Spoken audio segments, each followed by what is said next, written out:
الحمد لله نحمده ونستعينه ونستغفره ونعوذ بالله من شرور أنفسنا ومن سيئات أعمالنا من يهده الله فلا مضل له ومن يضلله فلا هادي له أشهد أن لا إله إلا الله وحده لا شريك له وأشهد أن محمدا عبده ورسوله صلى الله عليه وعلى آله وصحبه ومن تبعهم بإحسان إلى يوم الدين وسلم تسليما كثيرا أما بعد معاشر المسلمين bapak-bapak hadirin jamaah salat maghrib yang dirahmati dan dimuliakan oleh Allah Subhanahu wa taala. Alhamdulillahi bi ni'matihi tatimmus shalihat. Segala puji hanya bagi Allah yang dengan nikmat-nikmatnya tertunai segala amal-amal kebajikan. Salawat dan salam semoga tercurahkan dan terkirimkan selalu kepada junjungan kita Nabi Agung, Nabi besar Muhammad sallallahu alaihi wasallam, kepada keluarga dan para sahabat serta orang-orang yang senantiasa meniti jalannya sampai hari kiamat. Hadirin jamaah salat maghrib yang dirahmati oleh Allah, walhamdulillah pada hari ini kita tengah berada di bulan Rajab yang kita tahu bersama bulan Rajab adalah salah satu bulan yang terhormat di sisi Allah Subhanahu wa taala. Dialah bulan yang disebutkan di dalam Al-Quran di surat At-Taubah ayat 36, dan Allah khususkan bulan Rajab ini dengan kemuliaan. Inna iddatasy syuhuri 'indallahi 12 syahran fi kitabillah. Sesungguhnya jumlah bilangan bulan di sisi Allah Subhanahu wa taala ada 12 bulan di dalam kitab Allah. Yauma khalaqas samawati wal ard, yaitu pada hari Allah menciptakan langit dan bumi. Minha arba'atun hurum. Kata Allah, di antara bulan-bulan itu ada 4 bulan haram. Dzalikad dinul qayyim, maka itulah agama yang lurus. Fala tadhlimu fihinna anfusakum. Janganlah kalian menzolimi diri-diri kalian pada 4 bulan tersebut. Apa 4 bulan yang dimaksud di dalam ayat ini? Dijelaskan oleh Nabi sallallahu alaihi wasallam di dalam haditsnya yang sahih. Beliau menyebutkan bahwa 4 bulan itu adalah bulan Dzulqa'dah, Dzulhijjah, dan Muharram. Kemudian terpisah wa Rajabun Mudhar, dan 1 bulan Rajab. Maka semuanya 4 bulan. Maka itu dikatakan sebagai bulan-bulan haram, yaitu bulan yang memiliki kehormatan yang lebih. Oleh karena itu Allah Subhanahu wa taala menyebutkan fala tadhlimu fihinna anfusakum. Jangan kalian mendolimi diri-diri kalian pada 4 bulan tersebut. Padahal kita tahu berbuat zalim mau di bulan haram atau bulan yang lainnya tetap tidak boleh. Tapi tatkala disebutkan, dikhususkan, jangan kalian berbuat kezoliman pada 4 bulan tersebut, salah satunya adalah bulan Rajab. Ini menunjukkan ada kehormatan yang lebih, ada kemuliaan yang lebih. Makanya ulama mengatakan bahwa kezoliman, kemaksiatan, dosa yang dilakukan di bulan Rajab tidak sama dengan dosa yang dilakukan di bulan-bulan yang lainnya. Dosanya lebih besar. Sebagaimana amal soleh kalau dilakukan di bulan Rajab nilainya lebih besar pula daripada amal soleh yang dilakukan di bulan-bulan yang lainnya. Nah, ini para jamaah sekalian, maka kita bersyukur kepada Allah Subhanahu wa taala kita tengah berada di bulan Rajab. Dan tentu saja bulan yang kita nantikan bersama juga tidak lama lagi akan datang, bulan Ramadan, bulan yang penuh dengan ampunan, rahmat dan pembebasan dari api neraka. Allahumma ballighna Ramadan. Ya Allah, sampaikanlah kami di bulan Ramadan nanti. Amin ya rabbal alamin.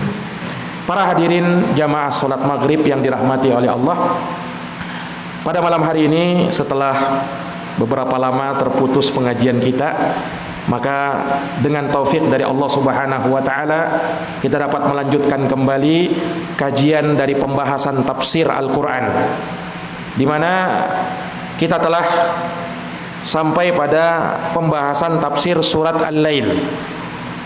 Walhamdulillah sudah kita ambil banyak dari ayat-ayat di surat Al-Lail. Namun karena sudah lama kita terputus, maka ada baiknya kita mengingat kembali beberapa ayat yang sudah kita bacakan tafsirnya. Para hadirin yang dirahmati dan dimuliakan oleh Allah, surat Al-Lail ini Allah Subhanahu wa taala buka dengan menyebutkan sumpah. Al-Lail artinya malam. Disebut dengan surat Al-Lail sebab Allah membuka surat ini dengan menyebutkan sumpah dengan malam itu. Wal-laili idza yaghsha. Demi malam apabila telah menutupi alam semesta ini. Allah bersumpah dengan itu. Wan nahari idza tajalla. Kemudian setelah Allah sebutkan malam, Allah sebutkan pula lawannya, yaitu siang. Maka Allah katakan wan nahari idza tajalla, dan demi siang apabila sinarnya menyelimuti alam ini, apabila sinarnya merasuk dan memenuhi alam semesta ini. Kemudian di ayat yang berikutnya kembali Allah Subhanahu wa taala menyebutkan sumpah yang berlawanan. Wa ma khalaqadz dzakara wal untha. Dan demi penciptaan laki-laki dan perempuan. Sebagaimana ada laki-laki, Allah ciptakan pasangannya ada perempuan. Nah, Allah Subhanahu wa taala sebutkan sumpah-sumpah ini dalam rangka untuk menekankan apa yang Allah sebutkan di ayat yang keempat. Inna sa'yakum lasyatta. Sesungguhnya amal-amal kalian itu banyak dan beraneka ragam. Amal-amal kalian di dunia ini sangat banyak dan beraneka ragam, tapi dapat dikelompokkan menjadi dua. Nah, itulah yang Allah sebutkan di ayat-ayat selanjutnya. Kelompok yang pertama, fa amma man a'ta wattaqa. Adapun orang-orang yang gemar berbagi dan mereka bertakwa kepada Allah, wa saddaqa bil husna, dan dia membenarkan balasan yang terbaik, maka apa janji Allah kepada mereka? Fasanu yassiruhu lil yusra. Maka kami akan berikan kepada mereka jalan menuju kepada kemudahan. Kami akan berikan kepada mereka jalan yang akan mengantarkan mereka kepada surga Allah Subhanahu wa taala. Ini kelompok yang pertama. Kelompok yang kedua Allah Subhanahu wa taala sebutkan di ayat yang ke-8 dan seterusnya. Wa amma, adapun kata Allah, man bakhila wastaghna. Orang yang bakhil, kikir dia, wastaghna, dan dia pun merasa tidak butuh dengan Allah. Dia merasa dirinya cukup, tidak butuh dengan siapapun. Ditambah lagi wa kadzdzaba bil husna, dia pun mendustakan balasan yang terbaik. Dia dustakan pahala Allah, dia dustakan balasan yang terbaik, surga yang penuh dengan kenikmatan. Maka apa kesudahan orang ini? Fasanuyassiruhu lil usra. Maka kami akan antarkan dia kepada jalan kesulitan. Kami akan sampaikan dia kepada neraka Allah Subhanahu wa taala. Maka manusia hidup di dunia ini berusaha beramal, ujung-ujungnya Allah Subhanahu wa taala sebutkan fariqun fil jannah wa fariqun fis sa'ir. Satu golongan berada di surga, satu golongan yang lain berada di neraka. Tidak ada golongan yang ketiga. Allah Subhanahu wa taala sudah sebutkan jalan-jalannya. Allah Subhanahu wa taala telah terangkan siapa yang mau menempuh jalan ke surga dan siapa yang mau menempuh jalan ke neraka. Nah, ini jamaah sekalian yang dirahmati oleh Allah. Walaupun manusia itu berbeda-beda lagi, bertingkat-tingkat lagi. Orang yang baik tidak satu tingkatan, bertingkat-tingkat mereka. Ada yang baik, ada yang masya Allah baik, ada yang luar biasa kebaikannya. Makanya surganya pun bertingkat-tingkat. Orang yang jahat juga begitu, tidak satu level mereka. Ada orang yang jahat, ada yang paling jahat, ada yang luar biasa jahatnya. Nerakanya pun berbeda-beda. Nah, ini jamaah sekalian yang dirahmati oleh Allah. Maka secara umum manusia bisa dikelompokkan seperti itu. Kemudian Allah Subhanahu wa taala sebutkan, "Wa ma yughni anhu maluhu idza taradda." Ingatlah wahai manusia, bahwa hartamu tidak akan bisa memberikan manfaat kepadamu apabila kamu sudah meninggal. Hartamu tidak bisa memberikan manfaat kepadamu kalau kamu sudah meninggal, yakni apabila harta kita habiskan dalam hal yang sia-sia, tidak memberikan manfaat apa-apa. Karena harta akan kita tinggalkan, yang akan menemani kita di dalam kubur kelak adalah amal yang kita kerjakan selagi kita berada di dunia. Makanya Allah ingatkan, wa ma yughni anhu maluhu idza taradda. Hartamu wahai manusia, ingat, hartamu tidak akan bisa memberikan manfaat apa-apa bagimu. Kemudian Allah Subhanahu wa taala sebutkan kembali bahwasanya hidayah, petunjuk itu berada di tangan Allah. Maka minta dia kepada Allah Subhanahu wa taala. Makanya Allah sebutkan di ayat yang berikutnya, di ayat yang ke-13, di ayat yang ke-12 Allah menyatakan, inna alaina lal huda. Sesungguhnya hanya kepada kamilah hidayah dan petunjuk itu. Maka kita hanya bisa berusaha, kita hanya bisa beramal, kita hanya bisa mendakwahkan, tapi yang bisa memberi petunjuk adalah Allah Subhanahu wa taala. Jangankan kita, para nabi dan para rasul pun tidak bisa memberikan hidayah kepada semua orang. Ada yang kafir, ada yang beriman. Ada yang mau menerima petunjuk, ada yang tidak. Nah, kalau nabi saja seperti itu, padahal mereka yang paling hebat di dalam memberikan nasihat, di dalam memberikan taujih dan arahan, tapi dengan bersamaan dengan itu masih saja orang-orang ada yang mau kafir, ada yang mau mengingkari, ada yang mau durhaka, karena memang Allah Subhanahu wa taala telah tetapkan ada penghuni surga dan ada penghuni neraka. Nah, ini jamaah sekalian yang dirahmati dan dimuliakan oleh Allah. Kemudian Allah sebutkan di ayat yang ke-13, wa inna lana lal akhirah wal ula. Dan sesungguhnya kamilah yang memiliki akhirat dan kami pula yang memiliki dunia itu. Nah, ini pernyataan tegas dari Allah Subhanahu wa taala. Wahai pencari dunia, yang memegang dunia itu Allah Subhanahu wa taala. Wahai pencari akhirat, yang memegang negeri akhirat adalah Allah Subhanahu wa taala. Maka kalau begitu, upayakan dia agar kita selalu mendapatkan ridha Allah, agar kita mendapatkan apa yang Allah miliki berupa dunia dan akhirat. Karena orang tidak dilarang untuk mencari dunia. Dunia dia cari dalam rangka untuk mendekatkan dirinya kepada Allah Subhanahu wa taala. Ya beramal negeri akhirat tidak dia lakukan kecuali mengharapkan wajah Allah Subhanahu wa taala.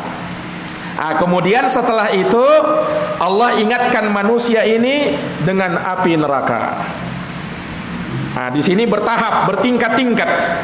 Sebelumnya kan sudah diingatkan dengan perkara-perkara yang bisa membawa kepada kebinasaan. Kemudian dimotivasi manusia ini supaya mau beramal ibadah. Belum cukup juga, perlu diingatkan dengan neraka. Maka Allah katakan, fa'anzartukum naron talallah. Maka aku peringatkan kalian dari neraka yang menyala-nyala. Aku peringatkan kalian dari neraka yang menyala-nyala, kata Allah Subhanahu wa taala. La yaslaha illal ashqa.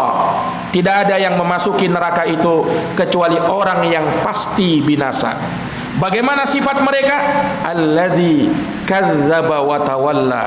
Itulah orang yang selalu mendustakan dan selalu berpaling dari Allah Subhanahu wa taala. Akidahnya tidak selamat, amalannya pun tidak selamat. Inilah orang yang mendustakan dan orang yang selalu berpaling dari peringatan-peringatan Allah. Sampai di sini kita sudah membacakan tafsirnya.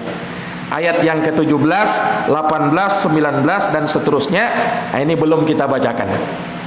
Jamaah sekalian yang dirahmati dan dimuliakan oleh Allah, di ayat yang ke-17 Allah Subhanahu wa taala menjelaskan akan keselamatan dari api neraka. Jadi kalau pada ayat yang sebelumnya Allah terangkan itu neraka, Allah peringatkan manusia ini dengan neraka. Hati-hati kalian dari api neraka. Dan Allah sebutkan bagaimana sifat penghuni neraka itu. Maka Allah sebutkan lawannya yang bisa menyelamatkan kita dari api neraka dan memasukkan kita ke dalam surga. Nah, ini salah satu uslub, metode dalam Quran. Makanya banyak-banyak Allah Subhanahu wa taala itu ketika menyebutkan ancaman dari api neraka, kebanyakannya disebutkan setelahnya nikmat surga supaya seimbang. Diingatkan dengan neraka agar manusia itu jangan sampai lalai dan lupa dari Allah Subhanahu wa taala. Tapi tidak hanya diingatkan dengan neraka, karena bisa jadi orang putus harapan, maka perlu juga diingatkan dengan surga supaya ada harapan. Makanya manusia hidup di dunia itu antara takut dan harapan supaya berimbang. Dia takut dengan neraka Allah Subhanahu wa taala, bersamaan dengan itu dia harapkan pahala di sisi Allah. Makanya ada salah seorang sahabat ketika berada dalam sakaratul maut, Nabi tengok, Nabi tanya kepada sahabat ini, apa yang kamu rasakan? Sahabat ini mengatakan, ya Rasulullah, sekarang yang aku rasakan betapa takutnya aku kepada Allah Subhanahu wa taala tatkala aku berjumpa dengan Allah, sementara terlalu banyak dosa-dosa dan kesalahan-kesalahanku. Tapi ya Rasul, bersamaan dengan itu aku pun mengharap supaya Allah Subhanahu wa taala meridhoi aku dan memasukkan aku ke dalam surga. Lihat, sahabat ini berada pada dua hal ini. Maka Rasulullah mengatakan, tidaklah terkumpul pada diri seorang hamba dua perkara tersebut, rasa takut kepada Allah dan harapan kepadanya, maka kecuali pasti Allah Subhanahu wa taala akan memberikan keridhaan kepadanya. Ini jamaah sekalian, maka itulah mengapa Allah Subhanahu wa taala sebut apa yang bisa mengantarkan kepada neraka dan apa yang bisa menyelamatkan dari api neraka. Yang bisa mengantarkan kepada neraka kita tahu agar kita bisa menjauhinya. Yang bisa menyelamatkan dari api neraka kita perlu tahu supaya kita bisa berhias diri dengannya dan termotivasi untuk melakukan amalan-amalan yang bisa menyelamatkan kita dari api neraka. Inilah yang Allah Subhanahu wa taala sebutkan di ayat yang ke-17 ini. Apa kata Allah Subhanahu wa taala? Wa sayujannabuhal atqa. Dan kami akan hindarkan dia dari api neraka. Siapa? Orang yang bertakwa kepada Allah. Akan dihindarkan dari api neraka. Siapa mereka? Orang yang paling bertakwa kepada Allah Subhanahu wa taala. Selamat dari api neraka. Apa cirinya? orang yang bertakwa kepada Allah Subhanahu wa taala. Nah, ini jamaah sekalian yang dirahmati oleh Allah. Apa itu takwa? Ulama mendefinisikan takwa imtisalu awamirihi wajtinabu nawahihi. Takwa itu melakukan apa yang diperintah dan meninggalkan apa yang dilarang. Nah, kelihatannya simpel aja dan sangat sering kita dengarkan, ya kan? Sangat sering kita dengarkan, lakukan perintah-perintah Allah, tinggalkan larangan-larangan Allah. Simple. Nah, tapi sebenarnya Pak, takwa dengan makna yang seperti itu mencakup seluruh agama. Ya enggak? Mencakup seluruh agama. Karena agama kita imma perintah, imma larangan. Kalau bukan perintah, diperintahkan, larangan dia. Ya kan? Maka perintah untuk bertakwa berarti perintah menjalankan seluruh agama ini. Nah, disinilah nampak beratnya, ya kan? Kita pun bertanya-tanya pada diri kita, sudah berapa persenkah amalan di dalam Islam ini yang sudah kita amalkan? Dan sudah berapa persenkah larangan di dalam Islam ini yang sudah kita tinggalkan?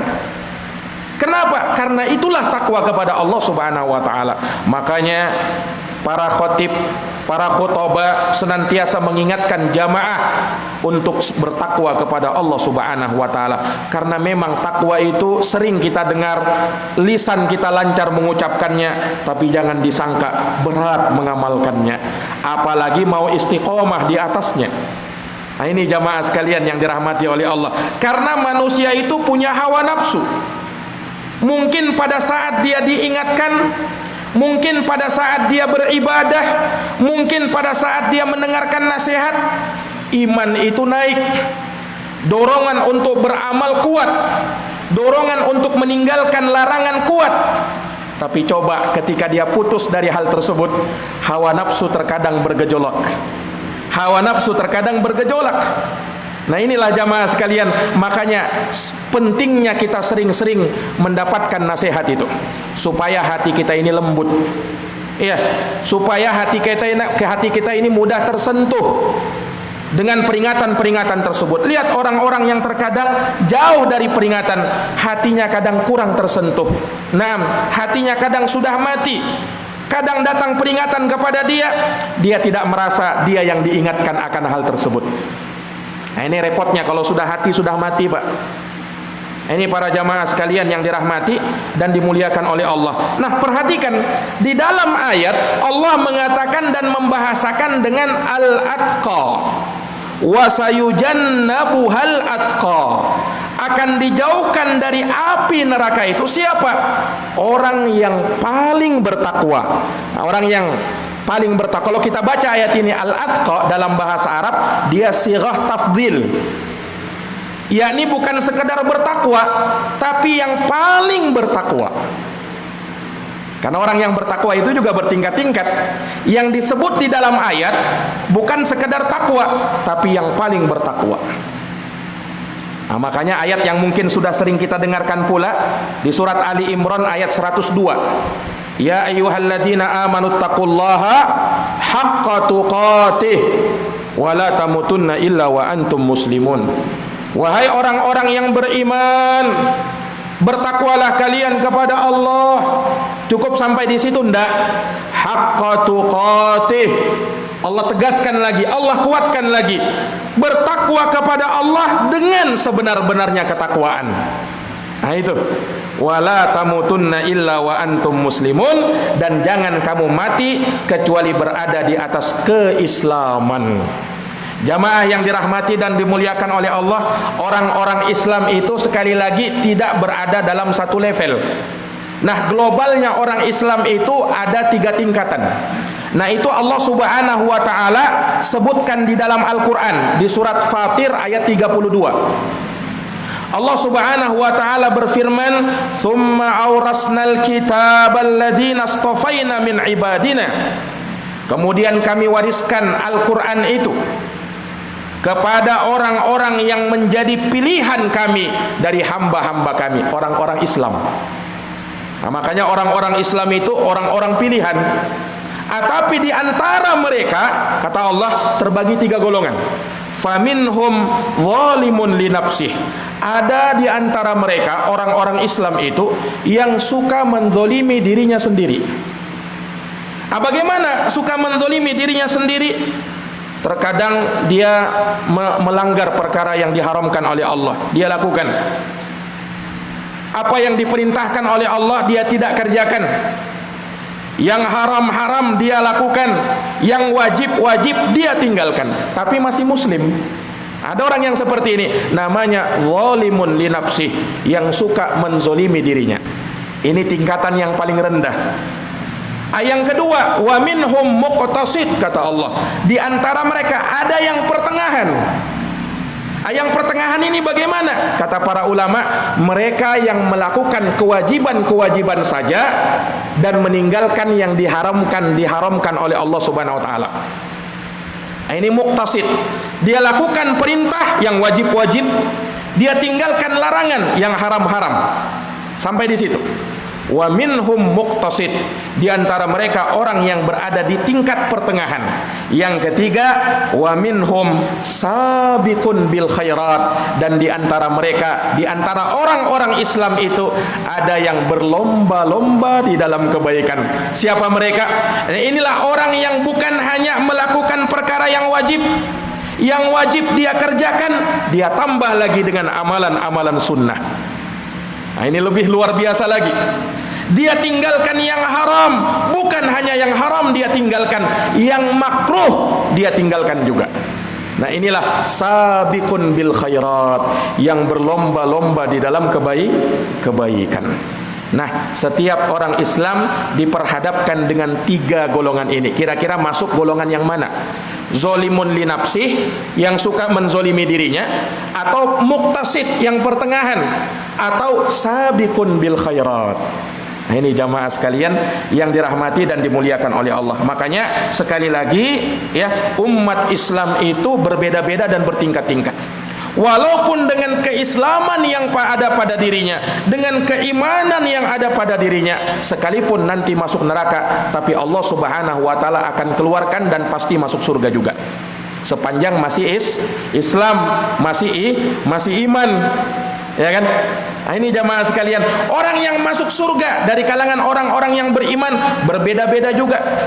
Lihat, orang yang masuk surga itu kata Nabi ada di antara mereka yang masuk surga min ghairi hisabin wala adab, tanpa hisab, tanpa adab.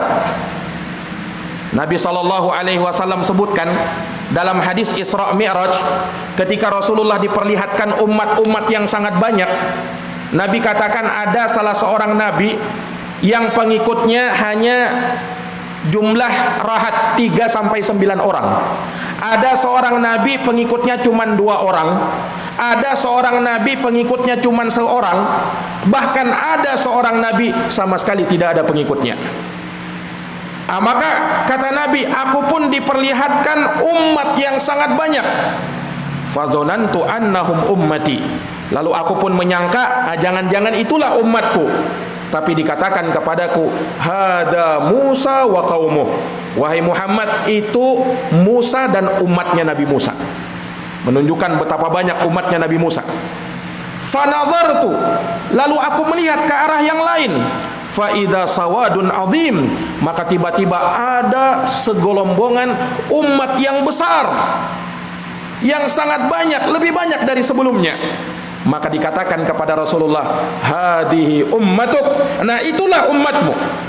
Itulah umatmu wahai Muhammad. Wa ma'ahum, dan bersama mereka sab'una alfan yadkhulunal jannata bighairi hisabin wala adab. Bersama dengan mereka ada umat-umatmu itu yang jumlahnya 70.000 orang masuk surga tanpa hisab, tanpa azab. Subhanallah, langsung masuk surga. Tidak perlu hisab, perhitungan amalan tidak melewati itu dia. Apalagi azab, langsung masuk surga. Ada tingkatan yang seperti ini, luar biasa. Ada juga di antara umat Islam yang masuk surga dihisab dulu, melalui proses hisab dulu.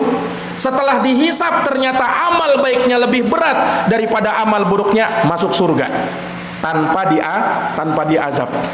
Ada orang Islam yang masuk surga tapi sebelumnya dihisab dan diazab dulu, karena amal buruknya lebih berat daripada amal baiknya. Masuk surga juga nanti, tapi setelah melalui proses azab. Nah, ini jamaah sekalian yang dirahmati dan dimuliakan oleh Allah, menunjukkan bertingkat-tingkat juga. Ya. Nah, di dalam ayat Allah Subhanahu wa taala sebutkan bahwa mereka yang diselamatkan dari api neraka adalah mereka yang paling bertakwa kepada Allah Subhanahu wa taala. Bukan artinya yang bertakwa saja tidak masuk surga ya. Bukan artinya yang bertakwa saja bukan yang paling bertakwa. Yang bertakwa saja bukan artinya tidak selamat dari api neraka. Selamat juga, tapi tingkatannya tentu berbeda. Orang yang berada di surga Firdaus beda dengan yang berada di tingkat bawahnya. Mungkin sama-sama surga. Nah, ini jamaah sekalian yang dirahmati oleh Allah. Lihat, setelah Allah Subhanahu wa taala sebutkan mereka yang diselamatkan dari api neraka, sifat globalnya bertakwa. Nah, sekarang yang bertakwa itu yang bagaimana? Allah sebutkan di ayat yang ke-18. Alladzi yu'ti malahu yatazakka. Orang yang paling bertakwa itu adalah mereka-mereka yang memberikan hartanya, menginfakkan hartanya, yatazakka, supaya bisa mensucikan dirinya.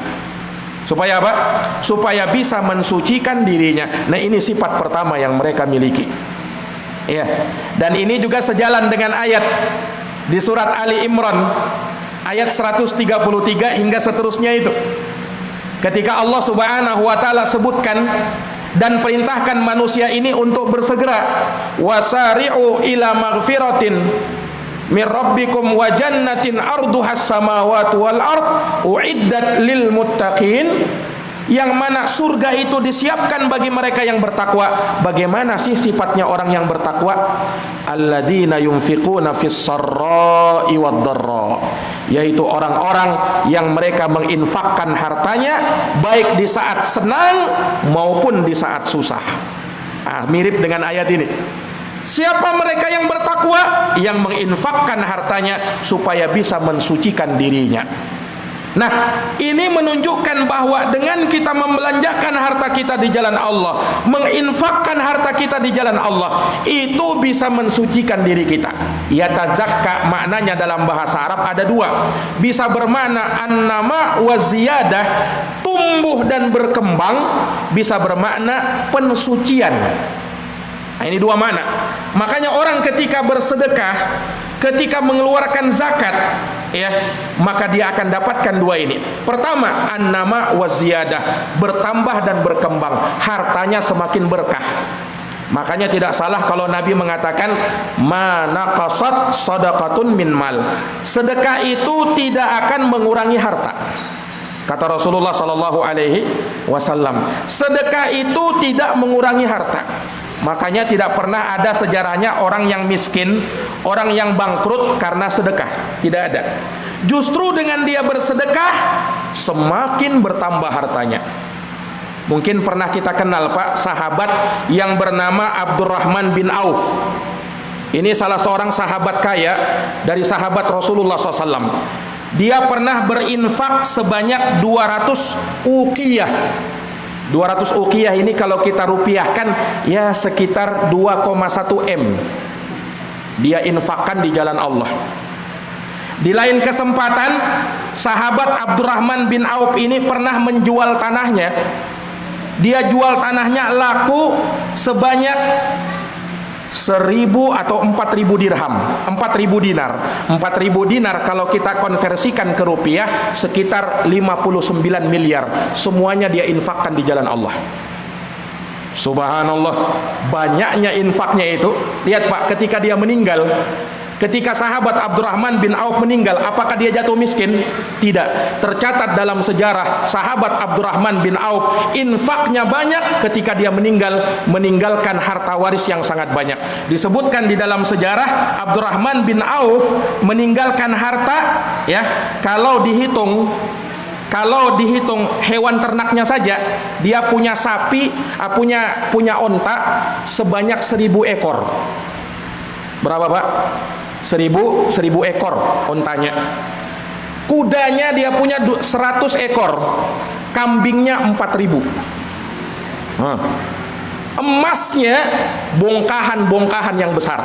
Sampai disebutkan ya, ketika mau dibagi ini hartanya sahabat Abdurrahman bin Auf, itu kan perlu dibelah-belah itu emasnya itu. Nah itu sampai orang yang mengeksekusi emasnya itu sampai tangannya melempuh karena terlalu besar bongkahan-bongkahan emas miliknya sahabat Abdurrahman bin Auf. Subhanallah. Nah ini bukti bahwasanya sedekah itu tidak mengurangi harta. Ini jamaah sekalian yang dirahmati dan dimuliakan oleh Allah. Jam berapa? Isya? Sudah? Tinggal 6 menit lagi. Baik. Para jamaah sekalian yang dirahmati dan dimuliakan oleh Allah Subhanahu wa taala. Lihat Pak, orang yang bersedekah seperti ini, dia mendapatkan nama waziyadah. Itu yang pertama. Sisi yang kedua, Allah sebutkan yatazakka, dia bisa mensucikan dirinya. Bukan hanya dirinya, hartanya juga dia bisa sucikan.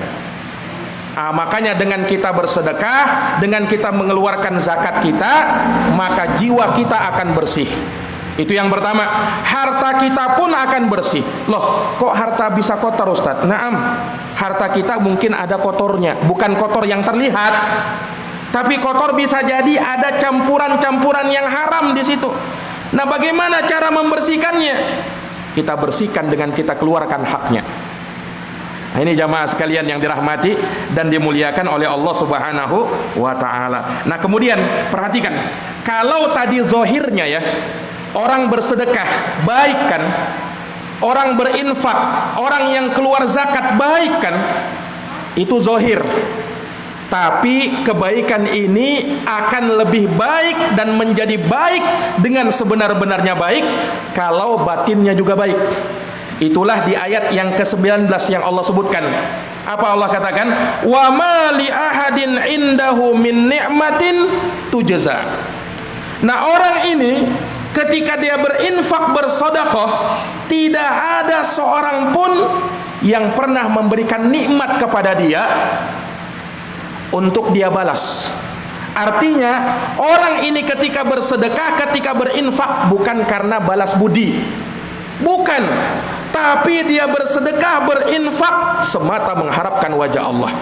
Karena ada juga orang itu mau berinfak cuman hanya sekedar balas budi. Ya tentunya ya, ketika ada orang berbuat baik kepada kita, secara umum kita balas kebaikannya, naam.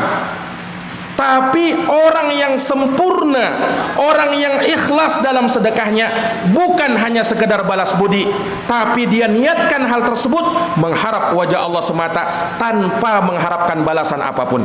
Ada juga orang yang mau memberi, harapannya apa? Supaya saya bisa diberi lebih banyak lagi sama orang itu, supaya ada balasannya. Lihat Pak, di dalam Al-Quran Allah Subhanahu wa ta'ala berfirman, innama nut'imukum, sesungguhnya kami memberikan makan kepada kalian liwajahillah, untuk mengharapkan wajah Allah, la nuridu minkum jazaan wala syukura, kami tidak mengharapkan balasan dan kami tidak mengharapkan ucapan terima kasih. Jangankan balasan, ucapan terima kasih kami tidak harapkan itu. Subhanallah. Ini betul-betul ikhlas ini orang. Ada juga orang itu kalau menerima, kalau memberikan hartanya, menyedekahkan hartanya, dia harapkan balasan. Ya minimal terima kasih lah. Minimal terima kasih. Ente sudah dikasih, tidak terima kasih lagi. Dalam Quran dikatakan apa? Wala syukura, ucapan terima kasih dia tidak harapkan itu. Ini dari sisi orang yang bersedekah ya. Tapi jangan dipahami, oh Ustadz kalau begitu, kalau ada orang yang sedekah kita sama kita, tidak perlu kita ucapkan terima kasih Ustadz. Oh, tidak seperti itu. Kalau dari sisi kita yang menerima sedekah, kita perlu mengucapkan terima kasih, jazakallahu khairan. Sebab mengamalkan hadisnya Nabi, man sona ilaikum ma'rufan fakafi'uhu, siapa yang diantara kalian yang ada orang berbuat baik kepada dia, balaslah kebaikannya. Kalau kalian tidak bisa balas, doakan dia, minimal ucapkan jazakallahu khairan. Nah, ini adab kita ketika ada orang berbuat baik sama kita. Tapi orang yang berinfak itu jangan mengharapkan balasan apa-apa. Kenapa? Yang dia harapkan cuma mengharapkan wajah Allah Subhanahu wa ta'ala. Nah, ini para jamaah sekalian yang dirahmati oleh Allah. Makanya di ayat yang ke-20, illa batigha'a wajhi rabbihil a'la, kecuali hanya mengharapkan wajah Rabb Allah Subhanahu wa ta'ala yang maha tinggi, wala saufa yarda, maka kelak dia akan ridha, dia akan puas, dia akan senang dengan pemberian dari Allah Subhanahu wa ta'ala. Para jamaah sekalian yang dirahmati dan dimuliakan oleh Allah, ini mungkin tafsir ringkas dari surat Al-Lail ini. Semoga bermanfaat, semoga menambah iman, semoga menjadikan kita termasuk dari orang-orang yang senantiasa bertakwa kepada Allah Subhanahu wa ta'ala dan bersifat dengan sifat-sifat orang yang menjalankan ketakwaan itu. Amin ya rabbal alamin. Demikian, lebih dan kurangnya mohon dimaafkan. Kita tutup dan kita akhiri dengan doa kafaratul majlis. Subhanakallahumma wa bihamdika asyhadu an la ilaha illa anta astaghfiruka wa atubu ilaik. Walhamdulillahi rabbil alamin.